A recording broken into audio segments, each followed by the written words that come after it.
Oke, kita lanjutkan ya presentasi kelompok yang akan dimulai oleh kelompok 4 mengenai muka air laut.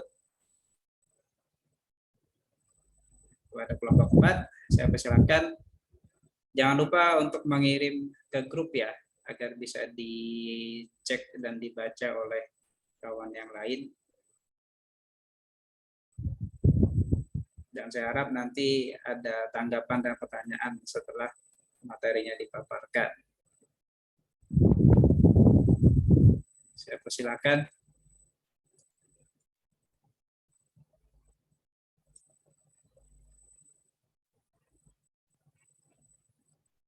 Mungkin bisa di full screen kan dulu agar lebih jelas tampilannya. Maaf Pak, ini untuk dalam bentuk PDF Pak. Soalnya Kan bisa di full screen.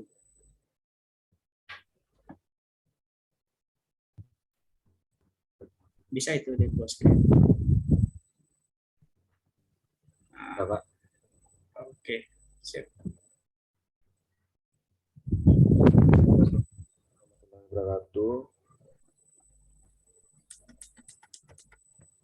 Sebelumnya saya ucapkan terima kasih kepada Bapak yang telah memberikan kesempatan kepada kami kelompok 4 untuk menyampaikan hasil yang mana yaitu tentang muka air laut.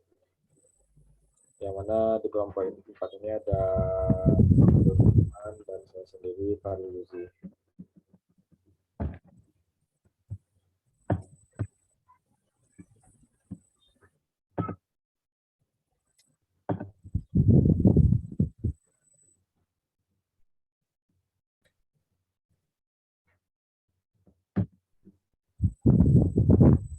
Pertama yaitu pengertian muka air laut, yang mana muka air laut adalah merupakan rata-rata ketinggian air laut yang dapat diukur di pantai. Kata rata-rata harus digunakan karena ketinggian air laut senantiasa berubah seiring terjadinya pasang surut air laut yang disebabkan oleh adanya gaya gravitasi bulan dan matahari. Selanjutnya untuk perubahan muka air laut.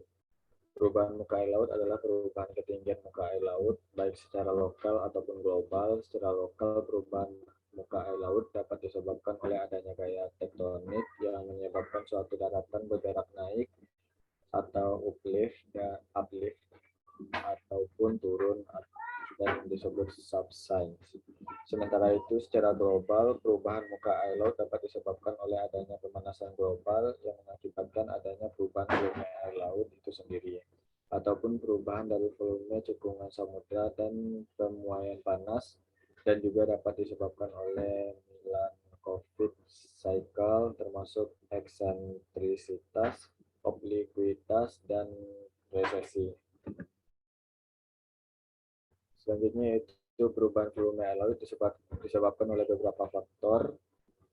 Di antaranya adalah fluktuasi permukaan laut global yang terjadi ketika adanya peningkatan suhu bumi yang menyebabkan lapisan es dan gelesan di kutub mencair. Selanjutnya yaitu ada astronomical tide. Menurut Pariwono, fenomena pasang surut diartikan sebagai naik turunnya muka laut secara berkala akibat adanya daya tarik benda-benda angkasa, terutama matahari dan bulan, terhadap massa air di bumi. Pasang surut yang terjadi di bumi ada 3 jenis, yaitu pasang surut atmosfer, pasang surut laut, dan pasang surut bumi padat. Puncak elevasi disebut pasang tinggi dan lembah elevasi disebut pasang rendah. Periode pasang surut adalah waktu antara puncak atau lembah gelombang ke puncak atau lembah gelombang berikutnya dalam siklus bulanan. Terjadi 2 kali pasang tinggi, yang tertinggi, dan pasang rendah, yang terendah, yaitu saat konjugasi dan oposisi. Selanjutnya itu ada teori kesetimbangan dan teori pasang surut dinamik. Yang mana teori pasang surut ini yaitu bisa dilihat pada gambar di slide ya. Ada gambar tanah lot pada saat surut, jalan menuju pura dapat dilewati, dan gambar di sebelahnya yaitu gambar tanah lot pada saat pasang, jalan menuju pura tertutup air laut. Selanjutnya itu teori kesetimbangan. Teori kesetimbangan pertama kali diperkenalkan oleh Sir Isaac Newton. Teori ini menerangkan sifat-sifat pasang surut secara kualitatif. Teori diasumsikan pada bumi ideal berbentuk bulat sempurna yang seluruh permukaannya ditutupi oleh air dan didistribusi massa yang seragam dan pengabaian terhadap pengaruh kelembapan. Teori ini berkaitan dengan berhubungan antara laut, massa air yang naik, bulan, dan matahari. Gaya pembangkit pasang surut akan menimbulkan air tinggi pada dua lokasi dan air rendah pada dua lokasi.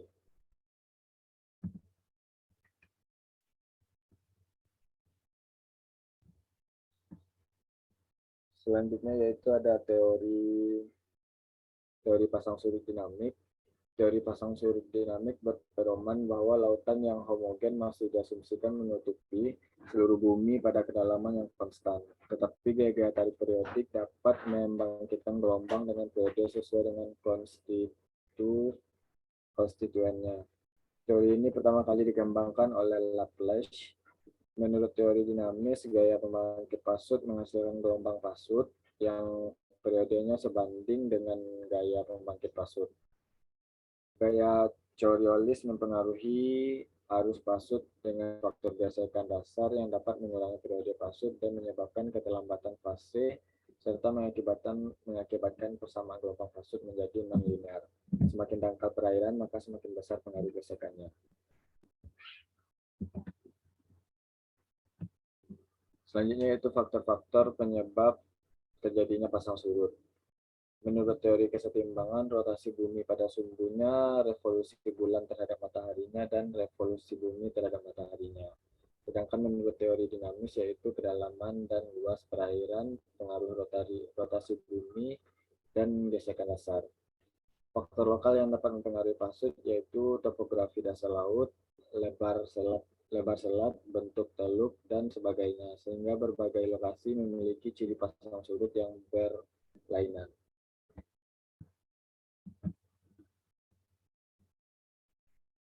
Mungkin untuk slide selanjutnya akan dibacakan oleh Pak Fahri Budiman. Kepada Pak Fahri Budiman, saya persilakan.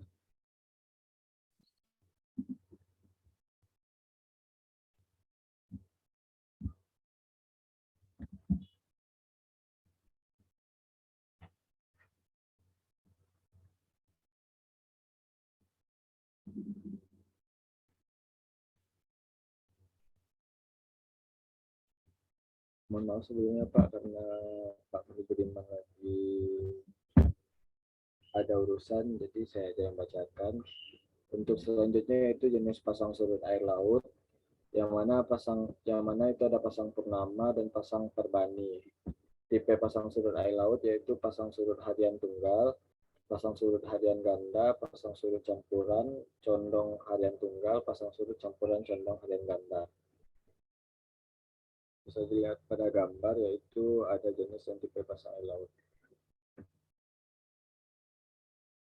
Selanjutnya itu dampak pada naiknya permukaan laut pada zona pesisir, mungkin bisa dilihat pada slide, itu ada grafiknya. Dan selanjutnya itu dampak dari kenaikan muka air laut, yang mana yang pertama yaitu mencairnya gunung es di kutub utara. Itu bisa kita lihat pada slide, yaitu pada tahun 1979 sampai pada tahun 2003 itu mencairnya gunung es di kutub utara bisa terbilang sangat cepat. Selanjutnya untuk dampak lainnya yaitu pantai beberapa negeri yang terletak rendah terancam oleh naiknya permukaan air laut. Bila permukaan air laut sampai naik 1 meter saja, akibatnya adalah yang pertama yaitu separuh dari sawah di Bangladesh akan terendam, jutaan petani harus bermigrasi, jutaan orang Filipina dan Indonesia harus pindah ke tempat yang lebih tinggi. Di Mesir, 15% lahan pertanian terendam, sekitar 6 juta orang harus bermigrasi. Di Cina, sekitar 70 juta penduduk harus pindah ke tempat yang lebih tinggi. Selanjutnya ini adalah dampaknya pada air permukaan, yaitu air permukaan tanah akan tercampur dengan air laut yang memasuki tanah. Bisa dilihat proses pencampurannya pada gambar di slide.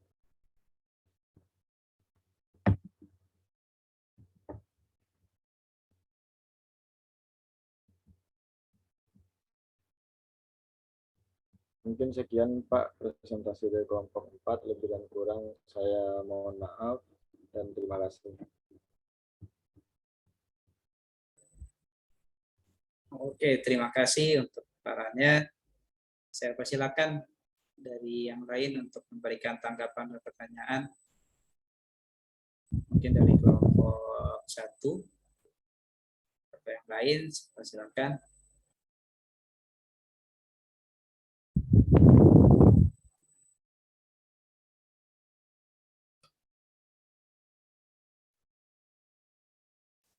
Ya, silakan, materinya sudah dikirim ke grup tadi ya.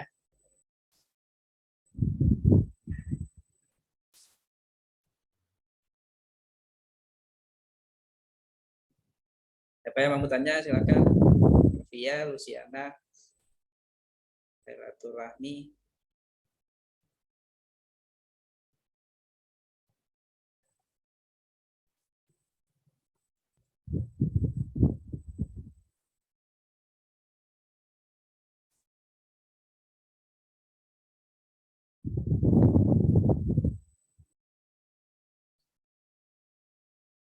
Luciana sama Hasmi tidak ada ya?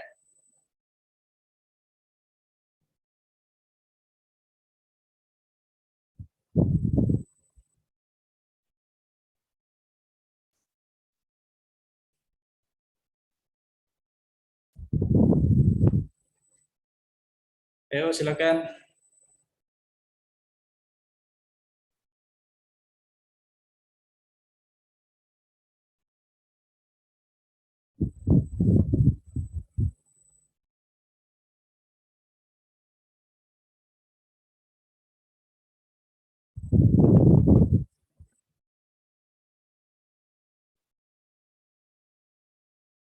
Tadi disebutkan itu kenapa dampak kenaikan air laut itu berpengaruh terhadap di kutub utara, es di kutub utara, Pak. Terima kasih.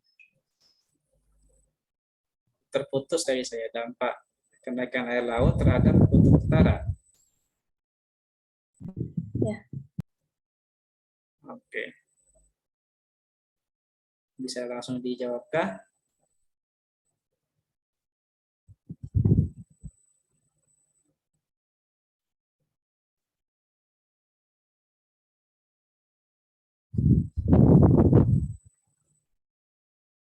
Ruzi? Boleh jawab Pak. Oke, silakan. Baik Pak, terima kasih pertanyaannya kepada Bu Novia.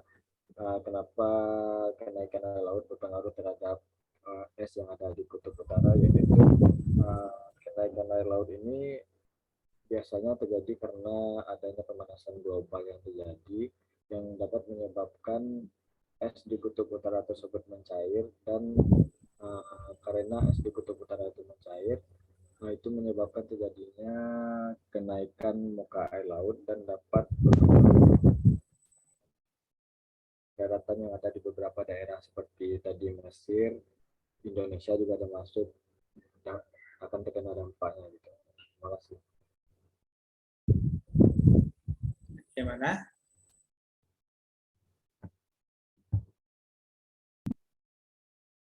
Baik Pak, terima kasih Pak Fakril. Oke, terima kasih untuk jawaban pertanyaannya. Ada lagi yang lain? Ayo silakan. Izin Pak dari kelompok 3 Pak. Oke Pak David, silakan. Ya, selain ini Pak, langsung aja ke kelompok 4. Tadi sudah dijelaskan mengenai dampak dari kenaikan permukaan laut. Selain dampak, mungkin kita tahu itu bencana yang ditimbulkan oleh peningkatan tingginya muka air laut seperti abrasi, banjir, kontaminasi tanah pertanian, dan yang menyebabkan hilangnya habitat ikan, burung, dan tanaman. Jadi yang jadi pertanyaan saya di sini kepada rekan-rekan kelompok 4, itu cara mengatasi dari kenaikan dari permukaan air laut, Pak. Mungkin itu saja dari pertanyaan kami dari kelompok 3, Pak. Terima kasih. Oke, sip. Terima kasih.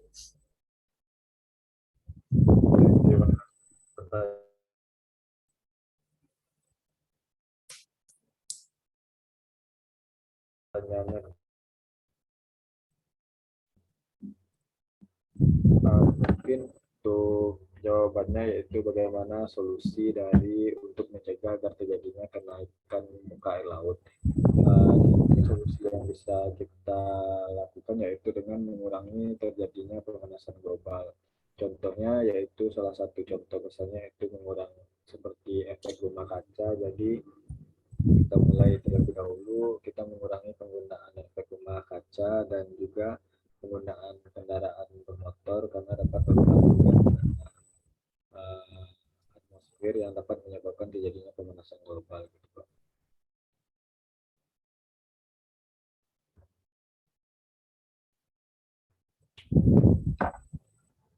Bagaimana Sudah cara cukup, Pak. mengurangi efek? Iya. Bagaimana caranya mengurangi efek rumah kaca?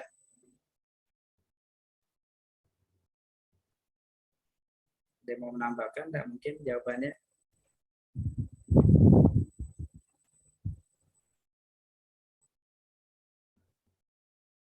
Jadi mengurangi konsumsi bahan bakar kendaraan. Apakah memungkinkan? Awalan naik motor, sekarang naik sepeda gitu. Atau bagaimana caranya? Yang lebih tepatnya itu Pak, yang misalnya kita menggunakan kendaraan pribadi, kita mencoba untuk menggunakan kendaraan umum. Gitu, Pak. Jadi ini tingkat polusi dari kendaraan yang ada di bumi.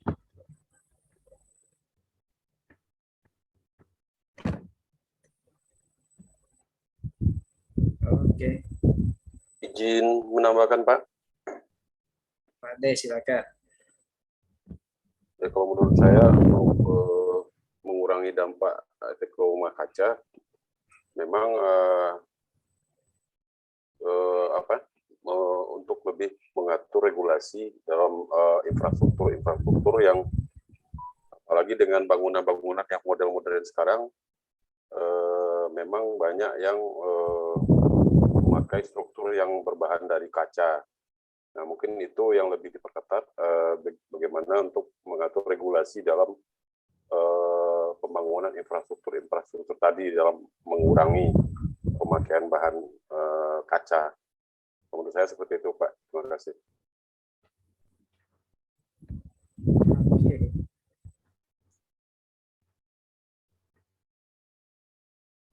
Efek rumah kaca ini apa ya? Ada yang bisa mendefinisikan nggak? Sudah pernah dapat belum sih kita materi kalian?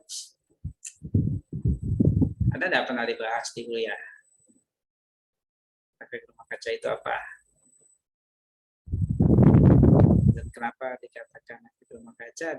Ada yang pernah membaca mungkin atau pernah dipelajari di kuliah?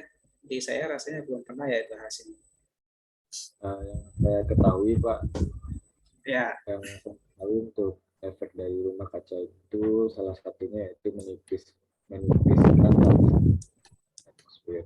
Jadi kalau lapisan ozon di atmosfer itu sudah menipis, itu dapat menyebabkan pemanasan global di muka bumi ini, Pak. Dan salah satu efeknya itu terjadinya pencairan es di kutub utara dan sehingga itu menyebabkan terjadinya kenaikan muka bumi. oke, ada lagi yang lain?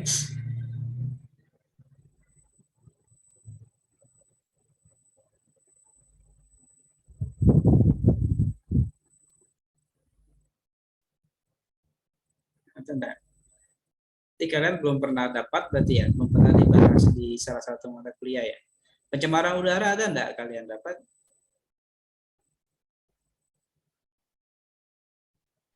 Ada, Pak. Baru dapat semester ini atau semester lalu? Baru semester ini, Pak. Oh ya, pantas. Jadi sedikit saja ya. Jadi kenapa disebut efek rumah kaca itu?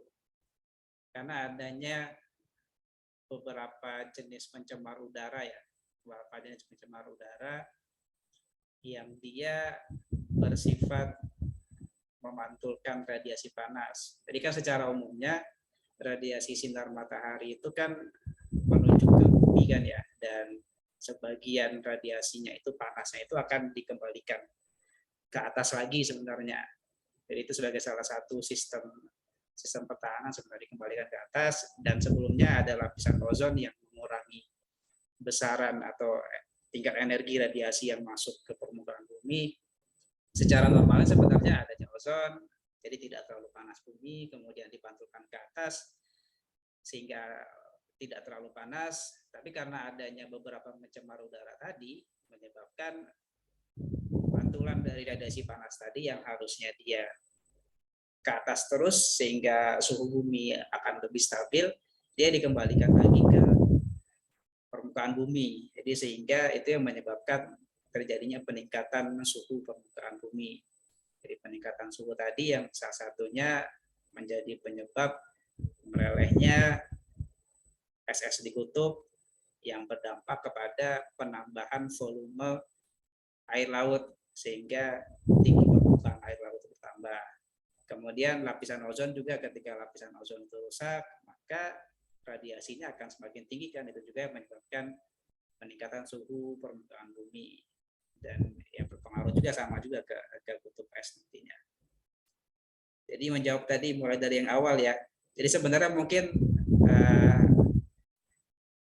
analoginya terbalik ya, bukan melelehnya es itu karena kenaikan permukaan, tapi karena peningkatan suhu bumi sehingga esnya itu mencair sehingga permukaan air lautnya semakin tinggi. Jadi secara itu sebenarnya bisa dikatakan alami dan tidak alami sebenarnya. Jadi secara alaminya memang kenaikannya karena ada peningkatan pergeseran lempeng-lempeng tektonik, kemudian adanya dari panas juga peningkatan permukaan air. Itu menjadi salah satu sumbernya. Mungkin itu ya sedikit ya. Semoga cukup tergambar, tapi mungkin nanti secara lengkapnya dibahas di pencemaran udara saja nantinya.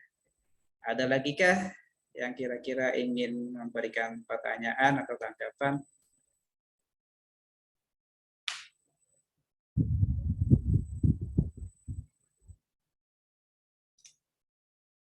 Jadi cara mengurangi efek rumah kaca ya mengurangi sumber-sumber pencemar tadi. Ada beberapa sumber, salah satunya memang dari kendaraan, dari penggunaan batu bara, bahan bakar fosil, penggunaan batu bara, dari lahan-lahan pertanian juga bisa, ada sumber-sumber ini juga.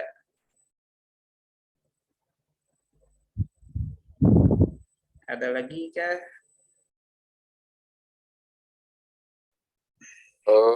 Berarti mungkin saya agak miss juga kemarin di semester yang lalu menangkap pengertian secara ini Pak mengenai rumah kaca sendiri, karena sebelumnya memang dari cahaya matahari tadi itu ya karena memang dari material-material yang bisa memantulkan kembali panas matahari itulah yang juga bisa mungkin berefek ke penipisan lapisan ozon khususnya. Nah, mungkin di situ agak sedikit nih. Lapisan ozon ya, itu karena cahaya matahari tadi itu dipantulkan lagi gitu Pak. Halo. Ya mungkin di situ mungkin agak sedikit nih saya untuk menyerapnya di pengertian secara ini kemarin itu. Iya, makanya gitu, jadi pentanggapannya agak miss jadinya kan. Dikatakan efek rumah kaca itu kan karena sebagai penggambaran sederhana saja kan. Jadi ketika kalian berada di dalam rumah kaca itu kan dia mempertahankan panas kan. Panasnya itu dipertahankan di dalam rumah tadi sehingga dikondisikan memang dalam kondisi yang hangat terus di rumah kaca itu salah satu tujuannya. Nah, itulah yang terjadi ketika adanya pencemar-pencemar di udara tadi. Kalau dari bolongnya lapisan ozon itu secara kimia sebagian besar secara kimia, ada juga secara fisiknya juga ada, tapi itu sedikit lebih tingginya karena secara kimia dia ada reaksi kimia yang terjadi di lapisan ozon sehingga dia mengurai, dia terpecah rantai kimia dari si ozon tadi. Ada lagi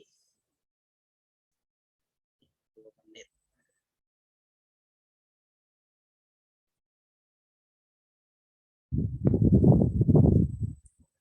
Cukupkah?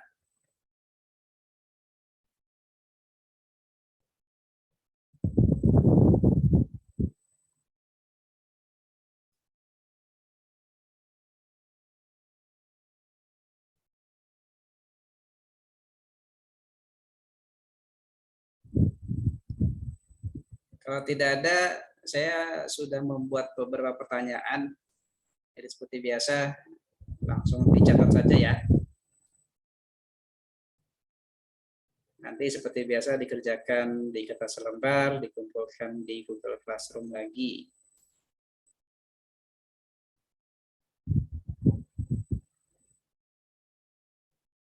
Sudah siap dicatat?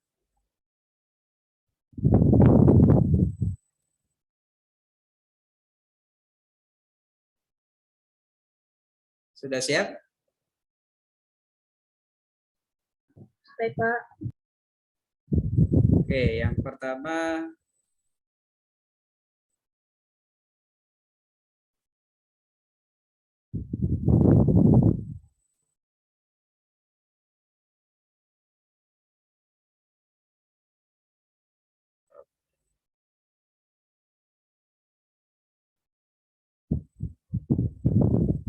jelaskan penyebab perubahan volume air laut. Yang pertama, jelaskan penyebab terjadinya perubahan volume air laut.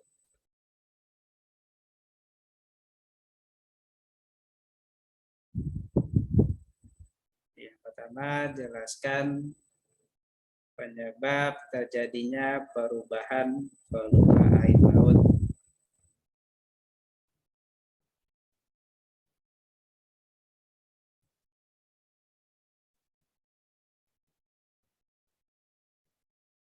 Sudah ya? Sudah, Pak. Pak. Yang nomor 2, sebutkan 4 tipe pasang surut air laut. Yang nomor 2, sebutkan 4 tipe pasang surut air laut.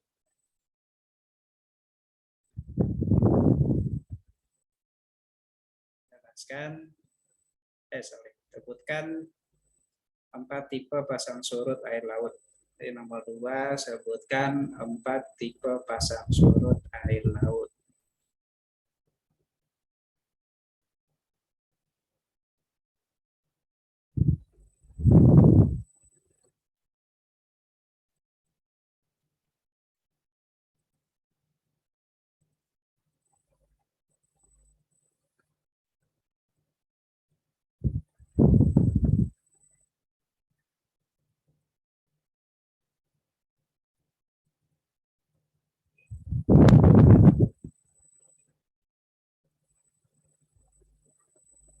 Nomor 3,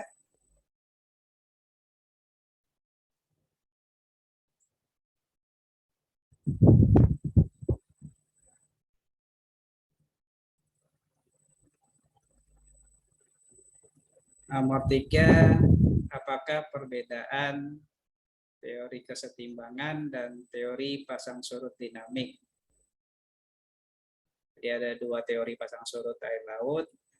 Apakah perbedaan teori pasang surut air laut, teori kesetimbangan, dan teori dinamik?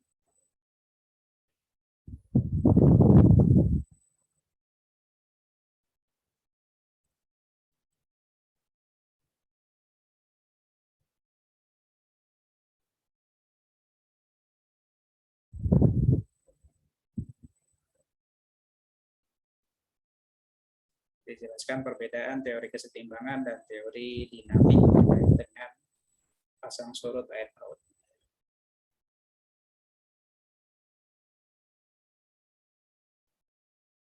Sudah ya? 3 saja. Silakan setelah ini bisa dikerjakan terlebih dahulu. Kemudian nanti dikumpulkan melalui Google Classroom ketika sudah selesai. Kita istirahat sejenak. Kelompok 3 kira-kira sudah bisa untuk presentasikah?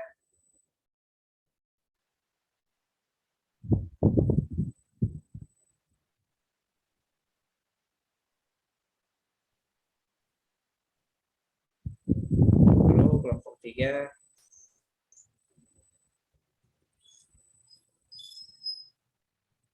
Halo, halo. Mohon izin Pak, kelompok 3 Pak. Ya, Ya kemarin ini Pak, kayaknya untuk minggu ini belum bisa kayaknya Pak, karena udah dibagi kemarin Pak, antara kami bertiga, Rahmi, saya sendiri David sama Asmi.